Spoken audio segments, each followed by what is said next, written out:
voyons d'abord quel est le régime de droit commun d'imposition des plus-values sur les cessions de parts sociales de PME. Le modèle de base, c'est que l'imposition de la plus-value est maintenant ramenée à l'impôt sur le revenu. Selon le montant de votre revenu, va s'additionner une plus-value de cession, et donc vous pourrez atteindre allègrement le taux marginal de 45%.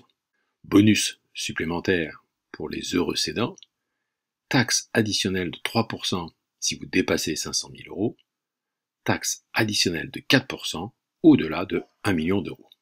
Sur ce montant imposable, d'après le régime de droit commun, vous bénéficiez alors d'un abattement de 50% si vous détenez vos titres depuis plus de 2 ans et moins de 8 ans, 65% si vous détenez vos titres depuis plus de 8 ans. À noter, le supplément de prix dans une cession, le fameux earn-out, tombe sous ce régime d'imposition. Ce n'est donc pas une échappatoire au moment de la négociation. Certes, ce complément de prix permet d'étaler le prix de cession pour le repreneur, sous condition, mais il n'étale pas votre imposition. Et par ailleurs, vous connaissez les risques qu'il comporte, à mon avis, en termes de conflit d'interprétation, indépendamment de toute fiscalité. Et enfin, troisième point, le sursis d'imposition concernant la holding économique de remploi, de cession de titres, est supprimé. Et vous vous souvenez, dans mon article d'octobre 2012, je vous rappelais que cela était un dispositif intéressant si vous souhaitiez continuer une activité économique réelle et pas seulement gérer votre patrimoine privé.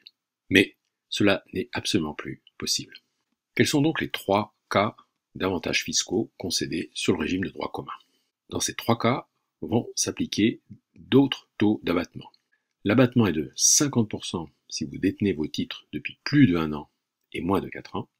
65% sont atteints si vous les détenez depuis plus de 4 ans et moins de 8 ans, et 85% si vous détenez vos titres depuis plus de 8 ans. Le premier cas de figure, votre PME a moins de 10 ans d'ancienneté lors de la cession. Il faut néanmoins remplir toutes les conditions suivantes. Il faut que ce soit une activité économique, de type industriel, service, distribution, négoce, à l'exclusion d'une activité immobilière ou de gestion mobilière de titres d'actions. Que cette activité et cette société ne résultent pas d'une opération de concentration ou de reprise d'activités existantes.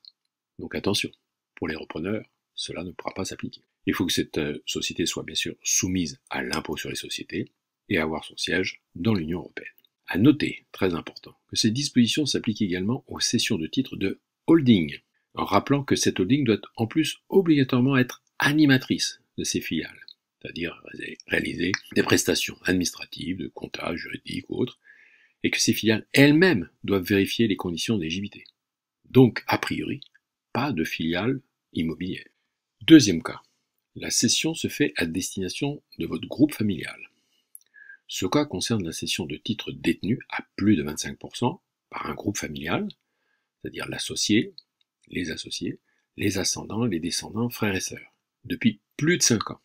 Et ces titres doivent être conservés au moins 5 ans par les cessionnaires, au risque de perdre les bénéfices de ce régime dérogatoire. Et troisième cas, la cession se fait à l'occasion de votre départ en retraite.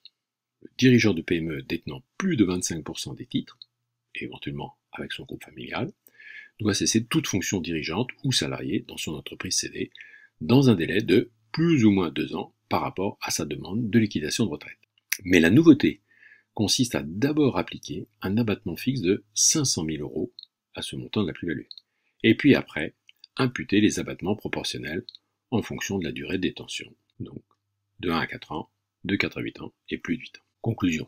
Comme toujours, concernant les informations fiscales, et cet article qui synthétise les principales nouvelles dispositions, sous réserve de modification, à tout moment et sans préavis, sont à prendre avec toute précaution.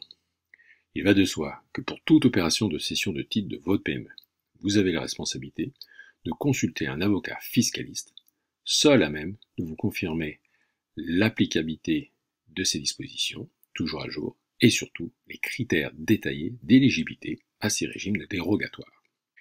Merci pour votre attention. À la semaine prochaine. Jacques Jourdi.